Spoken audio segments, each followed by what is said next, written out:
What's going on? Justin here from Modern Mixing, and it's time for another monthly mix lesson, and this one is all about bass management. So this tutorial, the way it's laid out, comes exactly from the latest premium tutorial that I released, and if you want to find out more about that, click the link below. It's about a 3-hour video explanation. You get all the files and all that good stuff, so you know what the drill is. What I'm going to include with this lesson is I'm going to include these little practice files for you. So it's going to include a 2-track mixdown of pretty much the entire track except for the kick and the bass, and also the signal generator that I added into this project file. So you're going to see exactly my plugin settings and everything that I did to mix the bass, or at least the bass frequencies in this track. So again, like I said, those is free for any of the free members to Modern Mixing. So just go there, go to the forum, and just download all that stuff in the free content section. So without further ado, let's get into this tutorial right now. Okay, so let's get into this, the bass and how I handled the bass in this record. So I've already explained what I did with, the processing on the bass, and also this kick percussion here. But I wanted to talk about this sub here, because what I'm doing is I'm using a signal generator to generate some low-end sub, in this case 63 hertz. And how I found out that frequency was literally just engaging the sub here with the signal generator here, and then just sort of playing around and turning the speakers up so I could hear the speakers bumping, and then just fitting it in that right zone, going down to 50, 55, 70, and then I just landed on 63. So it wasn't some sort of precise mathematical thing where I'm looking for the key of the record and all that stuff. I do believe in tuning kicks and all that stuff, but I also believe in getting the right vibe and the right, oomph or whatever you want to call it from the record. And sometimes things don't necessarily have to be exactly in tune, especially with the kick, for you to get that knock or that that low end pump. So yeah, this was all set by feeling here. But the next thing I have set up on the sub kick is this gate, because without this gate here, let me turn it off right now.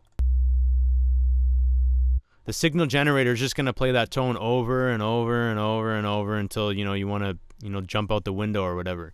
So it's really annoying. So I just want this bass or this signal generator, this low end, I only want this to come through whenever this kick is hitting. So I want to line this kick up with this signal generator. And how I was able to do that was creating this gate.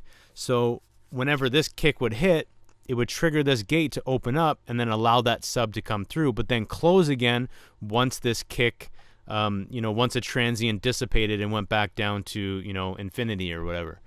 And yeah, so I set up a send here, and I called it sub. In this case, I'm using the left channel of that send, and I'm using that as the key input for the gate. So every time this kick hits, it opens up this gate and allows that signal generator to come through and allows you to get that low end bump. So that's great. So let's turn this off, and then I'll show you what that sounds like.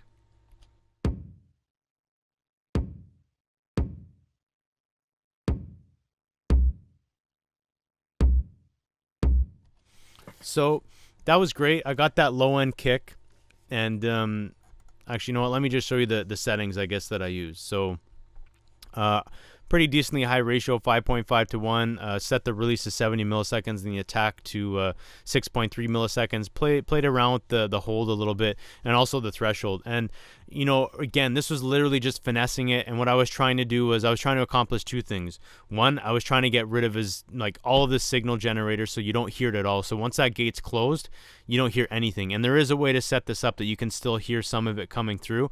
And basically, when I loaded up this plugin, there was some of that signal generator coming through, and I didn't want anything to come through until that gate was open. So it was a matter of finessing these settings until I got to that point. But then there was also a little bit of I wanted that hit to last a certain period of time, because I didn't want that low end bump to be too short, but then I also didn't want it to be too long. So you kind of have to play with the release and the hold settings until you kind of can get to that right zone that you can match the initial kick as much as you possibly can. So that's basically how I set up those settings. Next, then from there, reacting with the bass, the sub and the bass were taking up too much of the low frequencies, but the problem was, especially in the chorus, the bass filled up a nice it took up a nice low end frequency that gave the track fill, but I still wanted that bump from the kick. So the only way that I could figure out how to do that without replacing the samples was to set up a sidechain compression. So every time this sub would hit, it would knock down that bass a little bit. And because the thump from the kick or the sub is taking up so much of the bottom frequencies, you actually don't notice the bass going away that much. And when I show you this in solo, it's going to sound pretty dramatic. Like, wow, where did all that bass go? Because you can hear the pumping effect from the bass based on the sub. So what I did was I set up this compressor here, the sidechain compressor. I got the output going from the sub here. I set up a send. I call it the bass SC, which stands for sidechain. And this is routed to this path here, and then the key input is set up to that exact same routing, the bass sidechain. And then this compressor only reacts once this sub hits. So this bass will go on its merry way. It'll do whatever it does, but as soon as this sub hits, then boom, that compressor knocks down that bass by however many dBs, and I think it's anywhere from 6 to 12. And again, on its own and solo with just the bass and the kick, it's going to sound really dramatic. But once I play it for you in the context of the entire record, definitely makes a lot more sense. So let's play that now, and I'll turn the compressor off and I'll turn it on. Let's turn the bass on.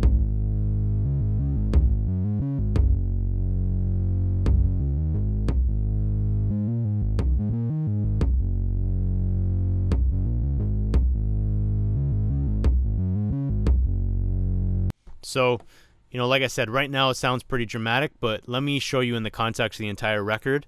And again, if I didn't show you this, you probably wouldn't even know that's in there. So let me do that right now. Okay, so now we got everything going on in the mix here. Everything's turned on. So what I'll do is I'll bypass this, and then I'll turn it on, and then see if you can notice it in the mix. I stuck around, I didn't behave, I saved you every time. I was a fool for love, I was a fool for love, I was a fool.